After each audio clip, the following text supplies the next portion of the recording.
Assalamualaikum warahmatullahi wabarakatuh. Apa kabar sahabat Uhwah Islamiyah? Semoga tetap dalam lindungan Allah Subhanahu wa taala serta dilancarkan segala urusan-urusan kita. Dalam video pembahasan kali ini, saya akan mencoba menanggapi Sofiatul ya dari channel Al Hayat Indonesia yang membahas tentang Allah Subhanahu wa taala yang diberi judul ternyata Allah Subhanahu wa taala punya anak-anak. Siapa istrinya? Sebelum menyaksikan video selengkapnya, atas banyak permintaan viewer untuk mendukung apa saja kegiatan Esa di luar membuat konten YouTube, kali ini Esa memperkenalkan link pada deskripsi untuk menyalurkan dukungan pada channel ini. Insya Allah bermanfaat bagi kita semua. Amin. Nah, bagaimana videonya? Mari kita lihat dan tanggapi poin per poin.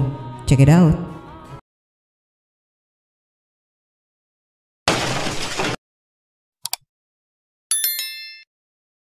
Catatan sejarah yang penting teman-teman. Anda perlu tahu ini. Di Yerusalem, yaitu tempat di mana Bait Suci Salomo berdiri, Khalifah Abdul Al-Malik bin Marwan itu tahun 685 sampai tahun 715 itu mendirikan yang namanya The Dome of the Rock, yaitu kubah emas, yaitu masjid kubah emas yang Anda lihat kubahnya warnanya kuning, bulat gitu ya. Ini untuk mengenang Muhammad teman-teman. Dan selesai pada zaman anaknya. Ini adalah Khalifah kelima ya Bani Umayyah. Bangunan The Dome ini hanya berjarak 90 meter dari sebelah utara di mana Bait Suci Salomo pernah berdiri. Dan hanya beberapa ratus meter dari tempat Yesus disalib. Di dalam The Dome ini ada tulisan yang menyolok teman-teman dalam bahasa Arab. Yang kalau dibaca memiliki arti Allah melarang mengatakan bahwa dia memiliki seorang anak. Ada yang aneh ya dalam pernyataan ini. Tapi teman-teman ada rahasia yang penting yang teman-teman Kristen dan Muslim harus ketahui. Pada waktu Muhammad mengklaim dia Isra Mi'raj ke Baitul Maqdis ya, yaitu ke Masjid Al-Aqsa yang mereka klaim adalah Masjidil Aqsa yang sekarang ada di Yerusalem. Pada waktu itu Masjidil Aqsa belum berdiri teman-teman. Ya, jadi ketika Muhammad mengatakan aku Isra Mi'raj dibawa ke Masjidil Aqsa, pada waktu itu Islam belum menaklukkan Yerusalem teman-teman. Belum ada Masjidil Aqsa di sana. Setelah melihat kurang lebihnya video dari Bu Sofiatul ini, beberapa kali saya tersenyum simpul atas cocokmologi karangan asumsi liarnya yang menurut saya, ibu yang satu ini mesti memperdalam lagi belajarnya, baik itu mengenai Islamologi dan sejarah juga.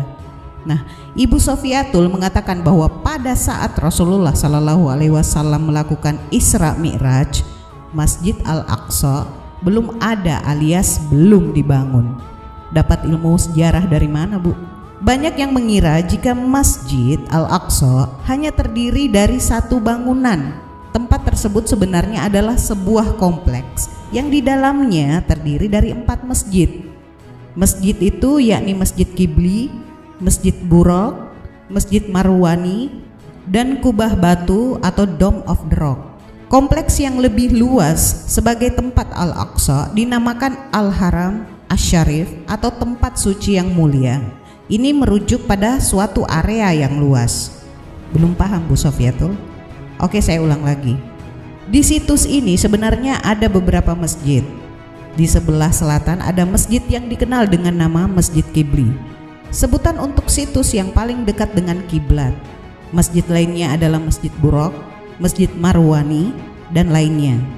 Meskipun begitu, semua bangunan termasuk kubah di situs ini dianggap sebagai Masjid Al-Aqsa atau Haram Al-Syarif, tempat suci yang mulia. Lah Esa, itu kan maksudnya yang termasuk kubah. Baik, Masjid Al-Aqsa disebut juga dengan Baitul Maqdis. Awalnya dibangun oleh Nabi Yakub alaihissalam. Kemudian kompleks ini diteruskan lagi oleh Nabi Daud dan Nabi Sulaiman. Jadi, jangan salah kaprah kalau Masjid Al-Aqsa itu hanya terdiri dari satu bangunan ya Bu. Masjid Buraq tempat Rasulullah mengikat buraqnya. Dome of the Rock atau Kubah Sahra yang kubahnya warna kuning emas ini tempat beristirahatnya Rasulullah dan terdapat batu yang menjadi pijakan Rasulullah melakukan mi'rajnya. Ini Ibu Sofiatul sangat terlihat minimnya wawasan soal historikal yang menyebabkan terlihat seperti melawak. Oke, gas lagi. Allah SWT itu mengutuk pernyataan bahwa Allah itu memiliki anak di dalam surat At-Taubah ya. At-Taubah ini adalah surat ke-9 ayat ke-30. Dan orang-orang Yahudi berkata Uzair putra Allah, dan orang-orang Nasrani berkata Al-Masih putra Allah. Itulah ucapan yang keluar dari mulut mereka. Mereka meniru ucapan orang-orang kafir terdahulu. Allah melaknat mereka. Bagaimana mereka sampai berpaling. Jadi Muhammad berpikir bahwa di dalam pra-Islam, ya teman-teman, orang-orang suku Quraisy, mereka itu mempunyai konsep bahwa Allah, yaitu merupakan dewa Hubal, dewa tertinggi di Ka'bah, itu memiliki 3 orang putri, teman-teman. Alat, Al-Manat, dan Al-Uzza. Ya. Jadi Muhammad berpikir, kenapa ya orang-orang Kristen ini juga mengatakan bahwa Allah ini punya anak. Ini adalah kebingungan daripada baginda Nabi mereka. Lagi dan lagi ngarang bebas dengan hujah zaman old untuk soal Allah harus punya istri jika ingin punya anak.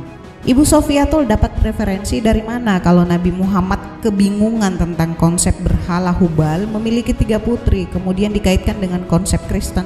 Tuduhan seperti ini hanya mampu dilontarkan seseorang yang tidak terbiasa dengan hal yang akademis dan hanya berlandaskan prasangka. Hayo, berimajinasi liar lagi ya. Rasulullah Shallallahu Alaihi Wasallam itu meneruskan konsep tauhid. Makanya kalau dikatakan Rasulullah kebingungan dengan konsep pagan, jelas keliru lah.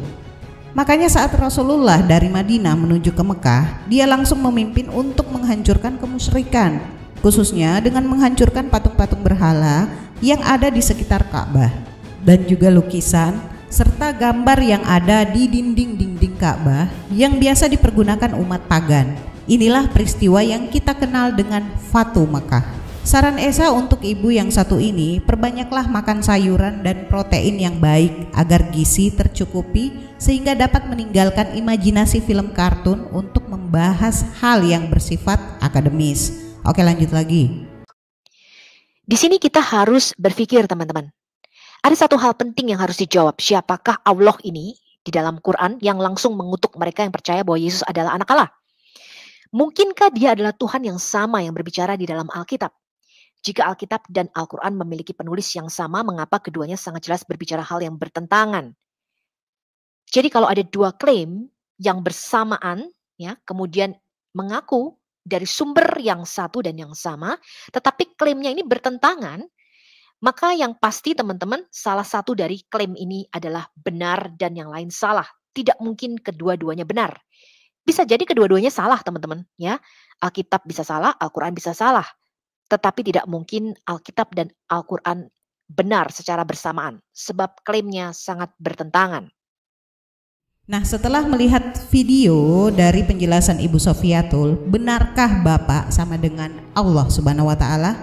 Karena katanya, jika ada 2 pernyataan, yang pertama, Allah Subhanahu wa Ta'ala tidak mempunyai anak. Yang kedua, Bapak mempunyai anak.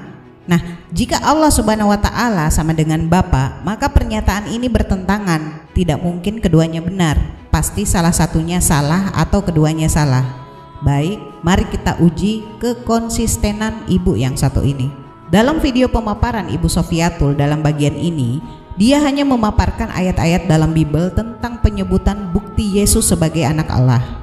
Jadi, saya rangkum saja semuanya dengan pertanyaan yang simpel kepada Ibu Sofiatul. Dalam penyebutan anak Allah yang disematkan kepada Yesus ini bermakna apa? Anak kandung, anak adopsi, atau makna kiasan atau metafora? Untuk mengetahui jawaban Ibu Sofiatul, mari kita lihat lagi jawaban dan penjelasannya. Check it out. Kita lihat dulu teman-teman surat Al-An'am ya ayat 100 sampai 101. Dan mereka dalam kurung orang-orang musyrik menjadikan jin sekutu-sekutunya Allah. Padahal dia yang menciptakan jin-jin itu. Dan mereka berbohong dengan mengatakan Allah mempunyai anak laki-laki dan anak perempuan tanpa pengetahuan. Maha suci Allah dan maha tinggi dari sifat yang mereka gambarkan. Dia pencipta langit dan bumi. Bagaimana dia mempunyai anak padahal dia tidak mempunyai istri? Dia menciptakan segala sesuatu dan dia mengetahui segala sesuatu. Jadi kata atau terjemahan yang benar istri di sini adalah sahibah. Sahibah itu artinya pasangan perempuan. Jadi di sini Muhammad berkata bagaimana Allah itu mempunyai anak padahal dia tidak mempunyai pasangan perempuan. Di dalam benak Muhammad ya bahwa kalau Allah mempunyai anak berarti dia harus punya pasangan, dia harus kawin dan dia harus punya anak sama seperti manusia biasa. Oke, sekarang kalau kita pikirkan baik-baik, Allah berkata bagaimana dia bisa punya anak sedang dia tidak punya istri. Ini firman yang dikirim oleh Allah. Allah bertanya bagaimana dia bisa punya anak sedangkan dia tidak punya sahibah atau pasangan perempuan. Tapi mengapa di dalam Quran dicatat Tuhannya Maryam bisa membuat Maryam punya anak tanpa pasangan laki-laki atau tanpa suami. Dan Allah di dalam Quran mengatakan itu mudah bagi dia. Jadi hal ini adalah kontradiksi di dalam Quran. Di satu sisi Allah berkata, kalau dia mau punya anak berarti dia harus punya pasangan perempuan atau sahibah. Tapi di sisi yang lain, Nah, di bagian ini Ibu Sofiatul membawa ayat Al-Quran Surah Al-An'am ayat 100 sampai 101 yang berbunyi, dan mereka orang-orang musyrik menjadikan jin sekutu-sekutu Allah, padahal Dia yang menciptakannya atau jin-jin itu, dan mereka berbohong dengan mengatakan Allah mempunyai anak laki-laki dan perempuan tanpa dasar pengetahuan. Maha suci Allah dan maha tinggi dari sifat-sifat yang mereka gambarkan. Ayat 101, Dia Allah pencipta langit dan bumi. Bagaimana mungkin Dia mempunyai anak padahal Dia tidak mempunyai istri? Dia menciptakan segala sesuatu dan Dia mengetahui segala sesuatu. Nah, di ayat tersebut Sofiatul mengatakan bahwa kalimat bagaimana mungkin Dia mempunyai anak padahal Dia tidak mempunyai istri. Tapi mengapa Tuhannya Maryam bisa membuat Maryam mempunyai anak tanpa suami? Dan hal ini merupakan sebuah kontradiksi bagi Sofiatul. Berarti jika Allah punya istri, maka Dia bisa punya anak. Gitu maksudnya ya, Bu? Oke, mari kita bahas. Jika konteks kalimat tersebut dimaknai seperti itu, lalu dikompar dengan Maryam yang memiliki anak tanpa suami, sekarang saya balikin Anda dengan pertanyaan. Di awal ayat menyebutkan bahwa Dia, Allah, pencipta langit dan bumi. Apakah Allah membutuhkan istri kalau Dialah pencipta segalanya? Apakah Allah membutuhkan istri atau anak? Jelas tidak. Bukankah Allah tidak bergantung pada sesuatu? Jadi buat apa istri atau anak? Kalau ibu ini masih ngotot bahwa Allah butuh istri, tolong dong carikan istrinya Allah dengan satu syarat, setara dengan Allah dengan hal apapun. Kalau nyari calon istrinya Yesus sih masih ada yang setara. Apakah ciptaan Allah manusia membutuhkan istri atau anak atau pasangan? Jelas butuhlah. Belum bisa ditangkap maksudnya. Saya permudah dengan sebuah dialog lah. Ibaratkan Ibu Sofiatul berargumentasi dengan Allah ya. Karena jujur saja yang membuat lucu karena kalimat ini direkod di pemahaman Anda, Allah adalah manusia. Jadi konteksnya bagaimana mungkin Dia mempunyai anak padahal Dia tidak mempunyai istri. Jadi kalau Dia punya istri berarti bisa punya anak dong. Kan ada kata padahal. Nah, saya coba permudah ya dalam sesi dialog dengan Allah biar gampang dipahami. Sofiatul bilang, Allah perlu istri untuk punya anak. Allah jawab, saya yang nyiptain nih langit dan bumi tanpa kuli bangunan. Sofiatul bilang lagi, tapi kamu, Allah, tetap perlu istri buat bikin anak. Allah bilang, bagaimana aku bisa punya anak kalau aku saja tidak pernah punya istri? Sofiatul bilang lagi, oh berarti bener dong kalau kamu perlu istri buat punya anak. Allah bales, lah sekarang bagaimana saya perlu istri kalau saya bisa menciptakan segala sesuatu tanpa bantuan siapapun? Sofiatul bilang lagi, lalu kenapa kamu bilang padahal kamu gak punya istri? Allah jawab, sebab kamu fitnah saya perlu istri buat punya anak. Ngapain saya perlu istri? Dan buat apa saya punya anak? Kalau saya bisa dan tahu segalanya. Bahkan bikin Adam tanpa bini pun saya tahu caranya. Maria melahirkan anak tanpa suami juga saya tahu dan membuatnya jadi begitu. Kenapa saya butuh istri lagi? Buat apa? Saya tidak butuh perempuan atau penyaluran syahwat layaknya manusia kok. Bahkan saya juga tidak butuh kamu tuh. Tapi sebaliknya kamu yang butuh saya. Nah, makanya di awal ayat Allah telah mengunci dengan penegasan bahwa Dialah pencipta langit dan bumi. Paham ya sampai sini Bu Sofiatul? Oke, lanjut lagi. Jadi jika umat Yahudi dan umat Kristen mengerti bahwa konsep anak Allah itu artinya adalah Allah yang menampakkan diri dalam rupa hamba atau rupa manusia. Dan ketika orang Yahudi dan Kristen berkata kami adalah anak-anak Allah, artinya kami adalah orang-orang yang dicintai atau dikasihi oleh Allah, sehingga Dia mau memanggil kita sebagai anaknya. Ini dicatat di dalam surat Al-Maidah, ya, surah kelima ayat 18. Orang Yahudi dan Nasrani berkata kami adalah anak-anak Allah dan kekasih-kekasihnya. Sudah dengan jelas di sini, ya, bahwa ketika orang Yahudi dan Nasrani atau orang Kristen berkata kami adalah anak-anak Allah, itu bukan berarti Allah nikah, punya pasangan perempuan, punya sahibah, dan kami inilah hasil dari pernikahan tersebut. Tidak begitu konsepnya. Tetapi Allah di dalam Quran ini tidak mengerti konsep ini, teman-teman. Di bagian ini, Ibu Sofiatul membawa ayat Al-Quran, surah Al-Ma'idah ayat 18 yang berbunyi, orang Yahudi dan Nasrani berkata, kami adalah anak-anak Allah dan kekasih-kekasihnya. Katakanlah, mengapa Allah menyiksa kamu karena dosa-dosamu? Tidak. Kamu adalah manusia biasa di antara orang-orang yang Dia ciptakan. Dia mengampuni siapa yang Dia kehendaki dan menyiksa siapa yang Dia kehendaki. Dan milik Allah seluruh kerajaan langit dan bumi serta apa yang ada di antara keduanya, dan kepadanya semua akan kembali. Nah, berdasarkan ayat tersebut, Ibu Sofiatul mengklaim bahwa Allah dalam Al-Quran tidak mengerti konsep makna anak-anak Allah, yang dikiranya Allah menikah dengan pasangan perempuan kemudian menghasilkan anak.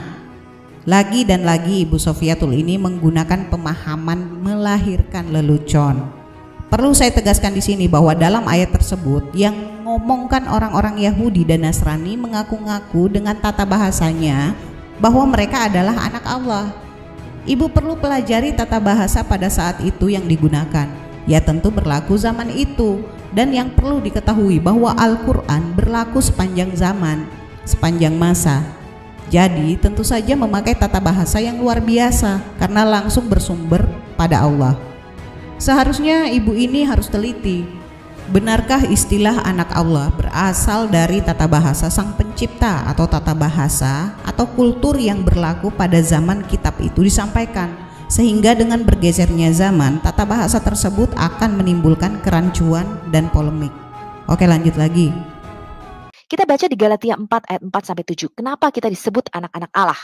Tetapi setelah genap waktunya, artinya setelah semua nubuatan mengenai kedatangan anak Allah atau Sang Mesias itu diberikan, dari mulai kitab Kejadian sampai kitab Maleakhi, maka Allah mengutus anaknya yang lahir dari seorang perempuan dan takluk kepada hukum Taurat. Dia diutus untuk menebus mereka yang takluk kepada hukum Taurat, supaya kita diterima menjadi anak.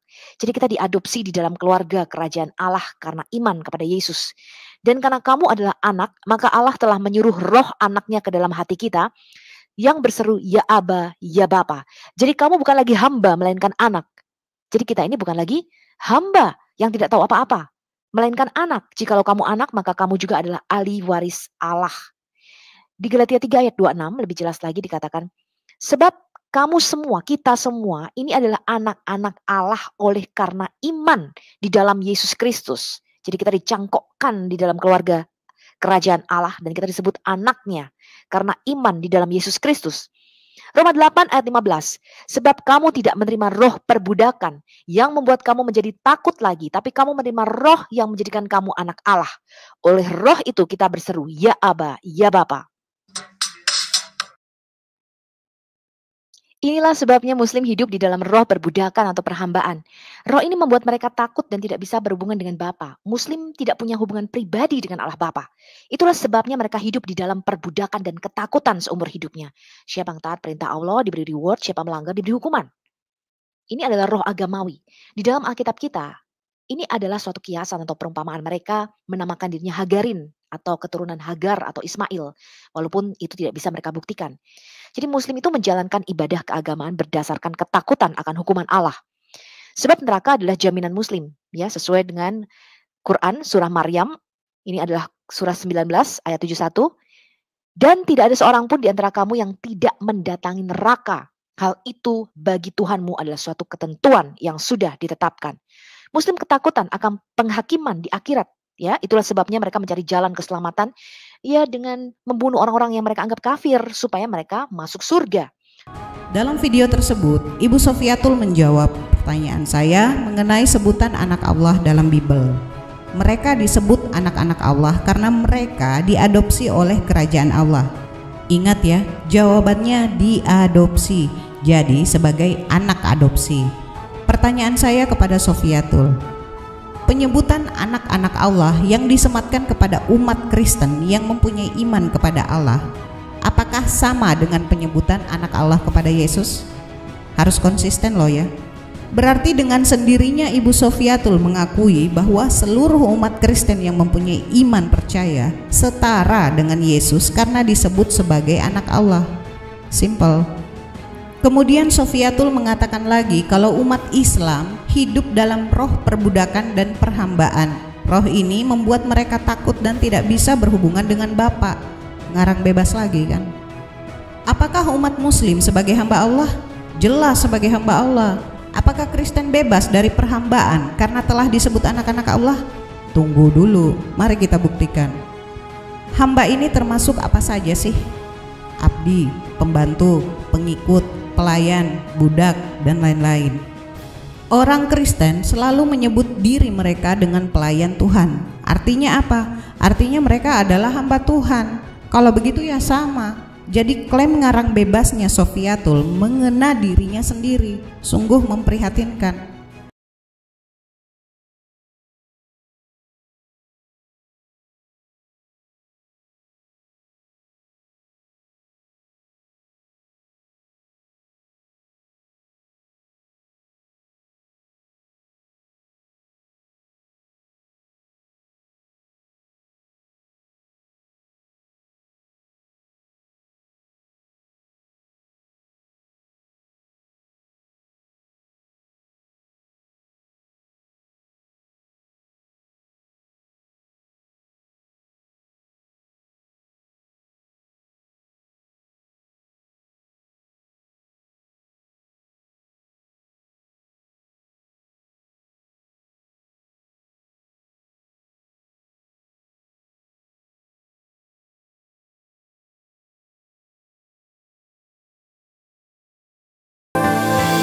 Kemudian lagi, Sofiatul mengatakan bahwa umat Muslim menjalankan ibadahnya karena ketakutan dan hukuman Allah. Sebab neraka adalah jaminan Muslim dengan membawa surat Maryam ayat 71. Bu, di mana-mana yang namanya manusia itu sangat takut masuk neraka. Al-Quran surah Maryam ayat 71 yang berbunyi, dan tidak ada seorang pun di antara kamu yang tidak mendatanginya atau neraka. Hal itu bagi Tuhanmu adalah suatu ketentuan yang sudah ditetapkan. Nah, saya mau tanya dulu, mendatangi dan memasuki sama tidak pengertiannya? Saya mendatangi rumah Sofiatul, tapi saya tidak memasuki rumah Sofiatul. Artinya apa? Artinya saat di Siratal Mustaqim pasti melewati neraka, karena tempat neraka berada di bawah jembatan Siratal Mustaqim. Melewati, kalau istilah kerennya pass over it, bukan memasuki atau enter it. Untuk jalan mencapai surga harus melewati jembatan tersebut yang di bawahnya adalah neraka. Beda dengan informasi dalam Bible yang tidak menyebutkan secara jelas nasib orang-orang Kristen yang banyak dosa, yang dosanya menengah dan sedikit. Apakah pukul rata semuanya masuk surga walaupun dia banyak dosa? Kan tidak ada kejelasannya. Sekali lagi saya tekankan, umat Muslim mendapat jaminan sorga selama menghindari dosa yang tidak terampuni, yakni menyekutukan Tuhan dengan apapun. Kalau situ menyekutukan Allah ya jelas jaminannya neraka. Oke, lanjut lagi. Istilah anak Allah di dalam Alkitab ini adalah istilah teologis, bukan istilah biologis. Jadi orang Kristen harus tahu mengenai hal ini ya. Apakah yang mewahyukan Quran tidak mengetahui sebutan anak yang bersifat metafora? Contohnya seperti anak sungai Nil, kemudian anak padang pasir, ini orang Arab ya. Kemudian kita mengenal istilah anak Indonesia, anak kunci, anak tangga, anak sungai dan sebagainya. Ketika Alkitab mengajarkan bahwa Kristus adalah anak Allah, ini tidak berarti bahwa Tuhan menikahi seorang wanita, mengambilnya menjadi istrinya dan menghasilkan Yesus melalui proses biologis yang biasa, seperti yang dinyatakan oleh Allah di dalam Al-Quran. Jadi ini hal yang sangat mengherankan ya teman-teman. Jadi Allah di dalam Quran itu tidak tahu ya istilah mengenai anak Allah yang dipakai oleh orang-orang Yahudi dan orang-orang Kristen pada waktu itu. Padahal di dalam Quran sendiri ada loh teman-teman istilah anak yang tidak merujuk secara biologis. Misalnya nih kita lihat di At-Taubah ayat 60. Disebut orang yang sedang dalam perjalanan atau para musafir. Ini disebut Ibnu Sabil ya atau Ibn al-Sabil. Artinya anak jalanan. Jadi di dalam istilah Quran atau di dalam istilah Islam itu ada perbedaan antara ibin dan walad. Walad itu adalah kelahiran secara biologis. Kalau ibin belum tentu. Nah padahal ada istilah metafora seperti ini. Ya, saya kasih contohnya nih, At-Taubah 60. Ibnu Sabil, anak jalanan. Apakah bapak jalanan kemudian kawin sama ibu jalanan mempunyai anak namanya Ibnu Sabil? Ya, tentu saja ini adalah bahasa metafora yang dipakai.